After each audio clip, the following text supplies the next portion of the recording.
ana talofa lava ni sambola vanaka, whakalofa lahi atu, whakalofa atu, talo hini noha ia. Tēnā koutou katoa. No puke ariki ki roto I Taranaki ahau, ko ariki sevi taunga rawa ko Patricia taunga tōku mātua. No mangaia tōku papa, no airangi me Aotearoa tōku mama. Ko Kim taunga tōku tuakana, ko Kate taunga tōku teina. Ko Nicole taunga tōku taku iramutu. Ko Sevi Lamasi taunga lua manu vaitsua taku tama. Mea taku kuri Leonard. Ko Anne taunga tōku ingoa. Nō reira, tēnā rā tātou katoa. Kia ora ana, my name is Anne Taunga and I work at Weta Digital. I feel really honoured to have the opportunity to talk to you all today and to tell you about my journey into the exciting world of visual effects and movies. I manage the facial motion department, which is a department of 18 crew, this is when we just finished Gemini Man, so we had a few drinks. We like to celebrate. They animate all the faces of the creatures and digital doubles in all of the movies that you just saw in our sizzle reel or our show reel that I just played before. Pay attention though, you may have noticed I brought up some swag and some really cool prizes. So at the end of my talk, I'll be asking a few questions and whoever can answer them gets a prize. I also manage shows and work alongside the special projects team on any shows that require motion. There's another picture of us celebrating. We recently finished the Meerkat Project working with Unreal and Epic, which demonstrated in real time a fun short film of a cute meerkat and an eagle flying. Some more pictures of my family.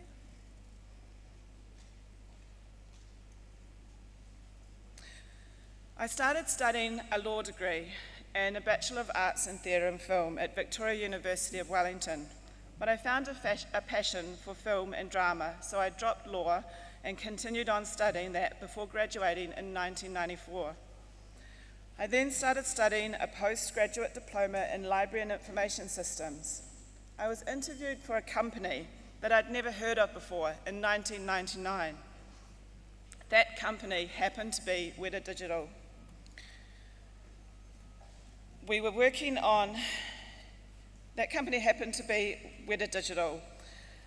At that time, there were only 2 buildings and less than 100 crew, and we're working on only one film. It was a pretty big film though. You might have heard of it, The Lord of the Rings.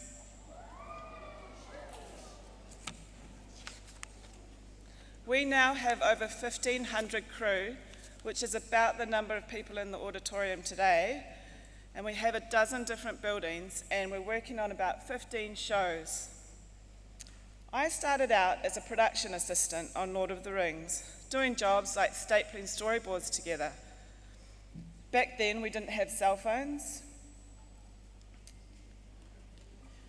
Back then, we didn't have cell phones, and I had to follow the supervisor around everybody's desks and do dailies, write notes with a pen and paper, and type all the notes up later and put hard copies into folders. We communicated with RTs, which you can see there, like truckers. Some of you might never have heard of an RT, but it did appeal to my petrol head mentality. Being from Taranaki, my favourite toy as a kid was a step-on-it car from my dad. My granddad was a mechanic, so I always loved the sound of a V8 and driving in big cars. I'm a huge fan of the Fast and the Furious franchise, so when I got to work on Furious 7 and get an actual credit on that film, it fulfilled one of my lifelong dreams. I then went on to coordinate the team of matte painters, a crew of digital painters that create and enhance all the magical environments and panoramas that you see in the backgrounds of all the films.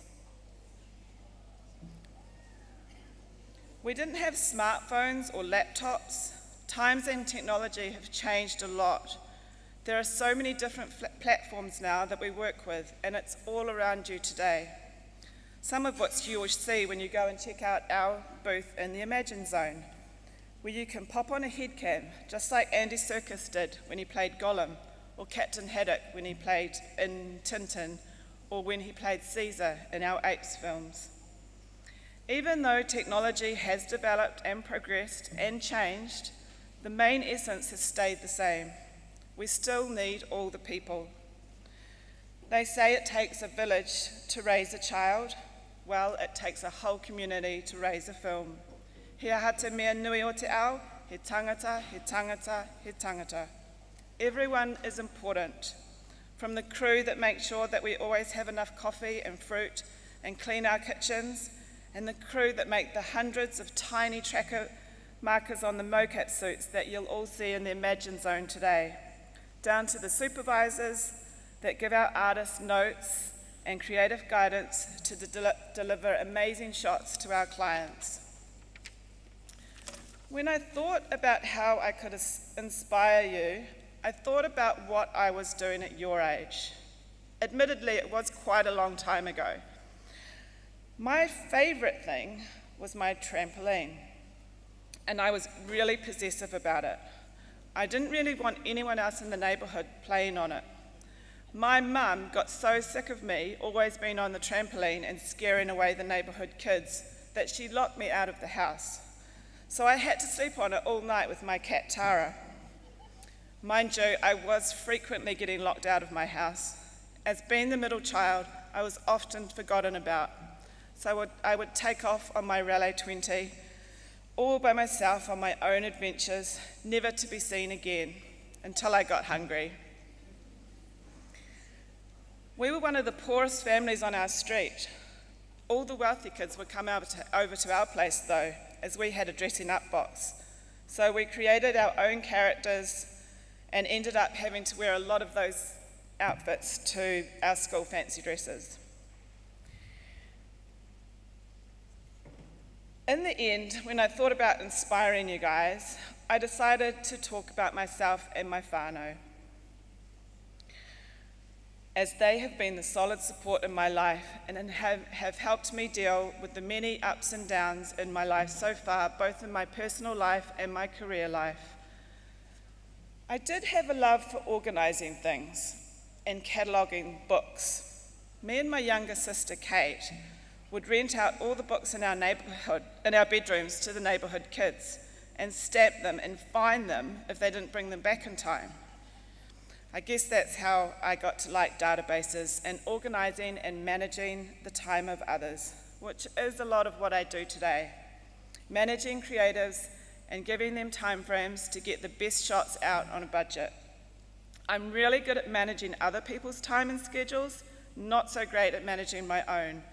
I procrastinated writing this speech as I really didn't know what I wanted to say to inspire you all. So I was up at 6 a.m. this morning still writing it.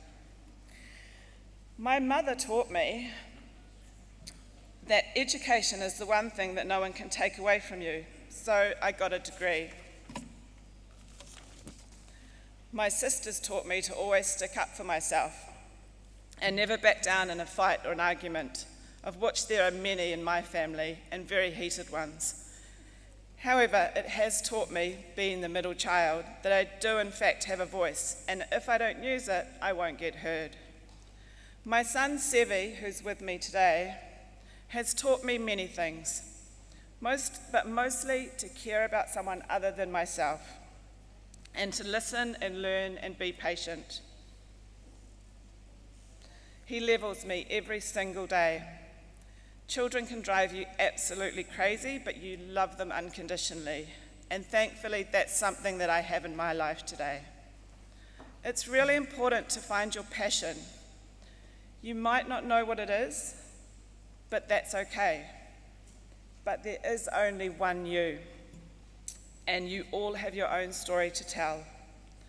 When I was your age, I wanted to be a truck driver. Then I wanted to be a journalist. Then I wanted to be a lawyer. Finally, I found film. It's never too late to try something new, though, and have a passion for more than one thing. Even if you're the quietest person in the room, you all still have a story to tell, and you still have a voice. How you tell your story is important. We need more people like you all to help us make films in all the many roles that there are at Weta Digital. We need more Pacifica and Māori representation and voices in our industry. I'm one of less than 10 Pacifica women at Weta Digital, and that really needs to change. I love hiring and training local crew, so never be afraid to apply.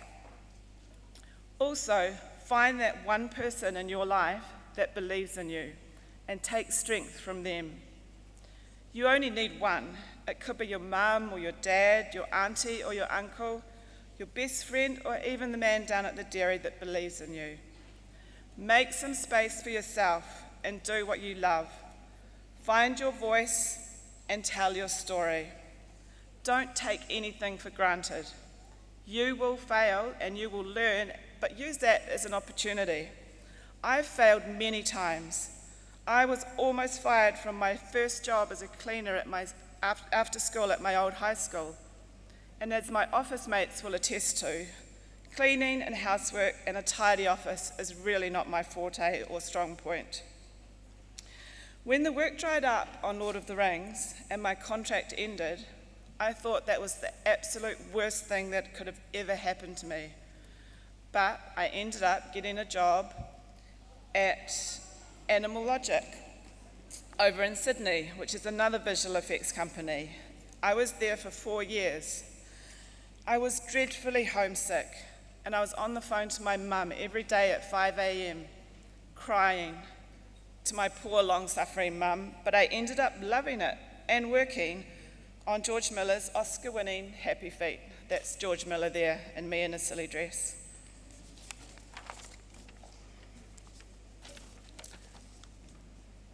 I will be forever grateful to being mentored by some of the best filmmakers in the world, and for leaders like Joe Lettieri, Sir Peter Jackson, and the late Eileen Moran for taking a chance on a small town girl from Taranaki. You don't need the flashiest or latest iPhone or laptop to come up with ideas and be creative. Even if you just have a pen and paper, write down your ideas and create them.